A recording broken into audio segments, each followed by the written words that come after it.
By midlife, everybody here will be tested by a traumatic life event, which I call a personal plane crash. These midlife jolts can propel us or derail us, taking us back to square one. These jolts can create a lifetime of purpose, create new relationships, new careers, new worldviews, and a clarity of your mission on earth. That jolt came to me on January 15th, 2009, when I became the last passenger off and survived the plane crash known as the Miracle on the Hudson. Over the next few minutes, I'm going to share with you this phenomenon called post-traumatic growth syndrome, PTGS, and how you can actually grow from a traumatic life event and how it's different when you stand back up after and your life is transformed. It was a little over 60 seconds after I took off when I heard the explosion, and it was a loud explosion. Man, I have never heard anything on a plane like that before, so it got my attention. So I looked up and I looked out the window and I saw fire coming out from beneath the left wing. So I knew something had happened, but I fly so often, that plane lost an engine. No big deal. So that's where I think God's grace entered for the first moment on this flight, because no one knew at that moment in time what happened on the left side of the plane also happened on the right side of the plane. And I truly believe I was able to cross-reference, checked in, what'd you see, what'd you hear. There could have been a lot of panic. People panic, people lose their heads, and when people start to lose their heads, they start making irrational decisions. But this day, 8 years later, the one thing that stays with me, and I bet if you talk to any passenger on that plane, they'll tell you the same thing. It was so quiet, you could hear a pin drop. So that's why I think it's the moment I really believe that everything that I learned and everything that I trained for came into play. For the 10 years prior to that day, I was a head of security for a gentleman named Tony Robbins. And I only had a chance to travel with him, but I learned and absorbed everything that he taught in addition to all the people that he hung with. So now I have the opportunity to go all over the world and share these lessons and strategies from that day. And my goal for you today is this, that you might hear one or two things that I'm going to share with you so the next time you face what I call your own personal plane crash, which might be a fire, a flood, a health scare, whatever that may be for you, you'll not only be able to survive it, but thrive and grow from it instead of going into a depressed state like so many people have. Because one thing I've learned in my life is those who have the humility to prepare will have the confidence to execute when that moment comes. And as the plane crashed into the river, I went back in my seat and up in my seat just like that. When I came back up, I looked up and I looked out the window and I saw light coming through the window. So I knew I had a shot, but I wasn't out. Because if you saw how the plane landed, the bottom of the plane was stripped off. And somebody actually did listen to the flight crew and went to that closest exit, which may be behind you, try to open that door. So all of a sudden, water started coming in. Now, my game plan was get to the aisle, get up, and get out. When I got to the aisle, something happened. It only changed that day for me, but probably changed the entire direction of my life. My mom kicked into my head. My mom passed away in 1997. There was something she would tell me when I was a child that popped into my head at that moment, and it was, if you do the right thing, God will take care of you. And the right thing for me was, you take care of other people first. So I went towards the back of the plane to see if anybody needed help. And once we got everybody out, I started making my way out of the plane. Now you got to remember, not only some of the top of the seats break back, but the bins are broken open. Luggage is flown out. You're waist deep in the water. So every time you took a step, you hit something. And at that point, you didn't know whether you're hitting a body, a piece of luggage, you didn't know what you were hitting. For all the further I could get up was 10F. And the first pictures released on Good Morning America was me trying to get out of the plane. But it was an amazing sight. There was no room on that wing for me. There was no room on that boat for me, but it was an amazing sight. People were already being rescued. And a few minutes later, I felt the plane shake. I thought it was going down, so I jumped in and swam to the closest boat that I could find. And when I got there, I heard him yelling, climb, climb, climb. I yelled up, can't. Then I heard my mom talk to me again. Because the word my mom hated most in life was the word can't. So I got one arm up, I felt somebody grab it. Got the other arm up, I felt somebody grab it. To this day, I do not know who these two gentlemen are. But they pulled me on one of those ferries. And that's when my life started to change. Back when I first started in business, I did something then that I didn't know was smart or not, but I found out it was one of the smartest things I ever did. I found that mentor. That person with the 50 or 60 years of experience, and you can take their 50 or 60 years of experience, you can press it down from the decades of their experience down to your days of execution. And my first mentor's name was Bill. When I first met Bill, all I knew about Bill is he wore a flannel shirt and drove a pickup truck. But as I got to know Bill, I found out Bill owned 80 movie theaters in North and South Carolina. Bill was a multimillionaire. Bill was like the Sam Walton of Charlotte. And he took me under his wing. So one day I called Bill and I said, Bill, how does somebody become a business leader? And he gave me one of those bits of wisdom like only these guys can give you. And he said, if you want to be anything in your life, put yourself around the peer group you want to be like, and they will elevate your standard, and you will become what you want. So I'm like, okay, how can I fast track this thing? I'll go to a business seminar for business leaders. I paid $4,000 to go to this business seminar in San Diego, California. So I show up at the seminar, and I look at the agenda, and one of the things on the agenda was, we're going to do this thing called a mission statement. Now, candidly, I didn't know what a mission statement was, but I paid $4,000. I'm all in.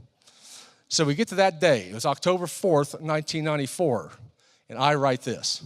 I, Dave Sanderson, see, hear, feel, and know the purpose of my life is to be happy, realizing I accomplish anything I desire and have faith in my Creator, inspiring others to be the same. Put it down, and the gentleman who was leading the seminar said, don't look at it for 6 to 9 months. You'll change it. Just immerse yourself in it. So I did exactly what he said. But 6 to 9 months later, I look at it, I'm like, I'm a loser. I'm not doing any of this, and I can't tell my wife. But all of a sudden, January 15th, 2009 comes, and that mission is realized. The Sunday after the plane crash, I went to my church. And that Sunday, everybody wanted to talk to me, but there was one guy who really wanted to talk to me. He's in charge of men's breakfast. And he came up to me and said, Dave, will you speak at men's breakfast next Sunday? I said, no problem, man. 50 old guys eating pancakes, I got it. I know they invited half of Charlotte. 500-600 people show up, and they run out of pancakes. Now I have hungry, angry Methodist. It's not a good combination for anybody. So I'm freaking out a little bit. So I go behind this curtain and said, God, give me something to say, man, and give it to me now. Deliver. And he gave me something to say. When I said it, I got done speaking, and a couple of men wanted to talk to me. I'm cool with that. But I look in the back of the room. I see this elderly lady. She's locking eyes with me. She starts making her way up this aisle. She interrupts the conversation. She grabs my arm really tight, looks me in the eye, and says something that only changed that day for me. It changed the entire direction of my life. She looked me in the eye and said, I was questioning if there is a God. And I don't believe in miracles, but you are physical evidence that there is a God, and he does miracles. She let my arm go, looked me in the eye, walked away, and that's the moment I realized what happened to me on January 15th, 2009 had now impacted somebody before she goes to her great beyond, wherever that may be. Believes there's a God who does miracles because I am physical evidence.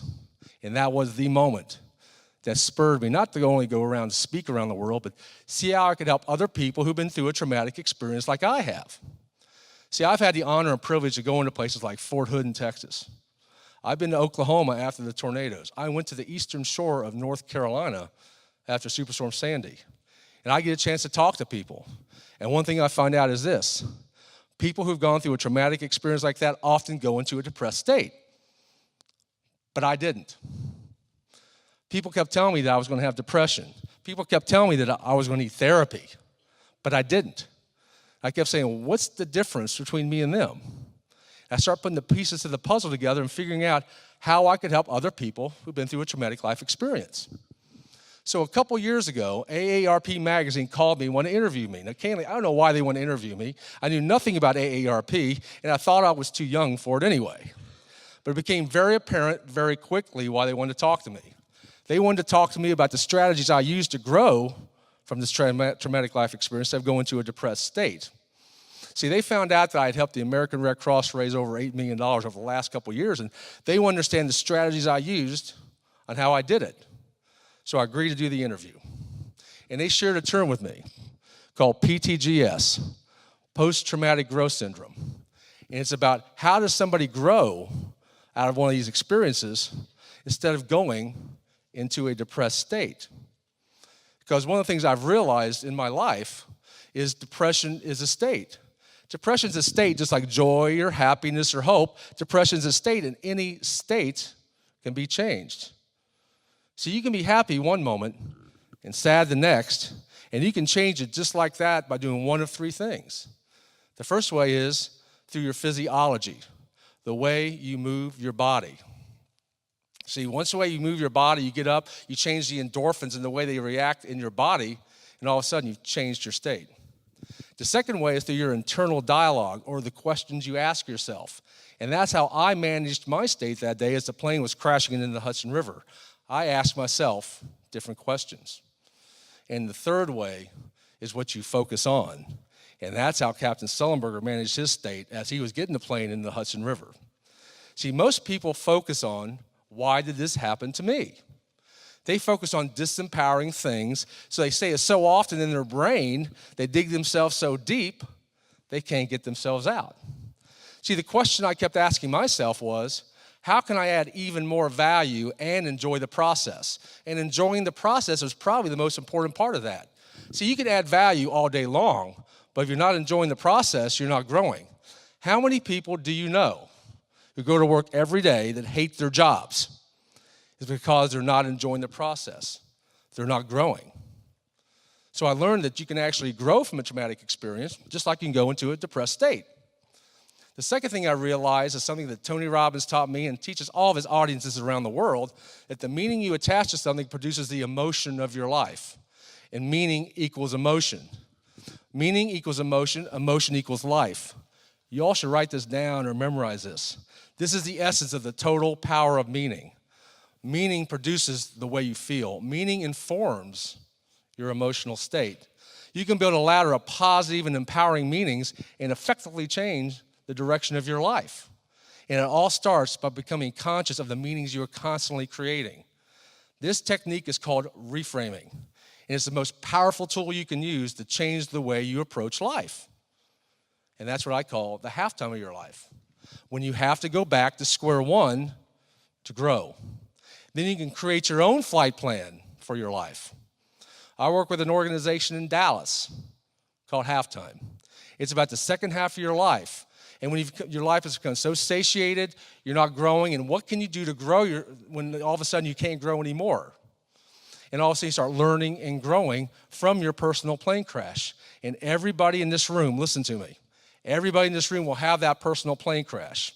It's going to be that moment in your life when something is going to happen, and you're going to be faced with that critical moment. And that's when change and growth happens. Things change, such as your relationships, where you start focusing on how I can add value to other people instead of your own personal significance. Your careers change, where you may be working for an organization or a company, and now you want to become an entrepreneur or work for a non-for-profit to add value in a different way. Then you start learning and growing through your worldview. And that's what dramatically changed for me after the plane crash. See, I was pretty focused on myself. I was pretty judgmental. But I kept thinking about to myself, it's like, I don't know people's backstories. And all of a sudden my perspective started to change. Like, I don't understand people's backstories. I have no basis to judge anybody. And it started, I kept saying that in my mind over and over. My worldview started to grow and expand. And that's what my midnight jolt did for me. See, midlife jolts can derail us, or they can propel us into reclaiming and remaking our lives, connecting and growing instead of becoming devastated and demoralized. Everybody in this room will have a personal plane crash. It's going to be up to you whether you choose to grow or you choose to wither. Change is inevitable. Progress is not. Progress leads to growth, and when you're growing is when you're happy. The events of January 15, 2009 were out of my control. But one thing I could control is the way I managed my state. And the way I managed my state then and the way I manage my state now is through my physiology, the questions I ask myself, and what I focus on. And if you can control that one thing in your life, and it's totally up to you on how you do it, you can choose to grow, and your life will expand. Your relationships, careers, all this will expand in your life, and all of a sudden you start living the purpose of your life. And your life will be transformed.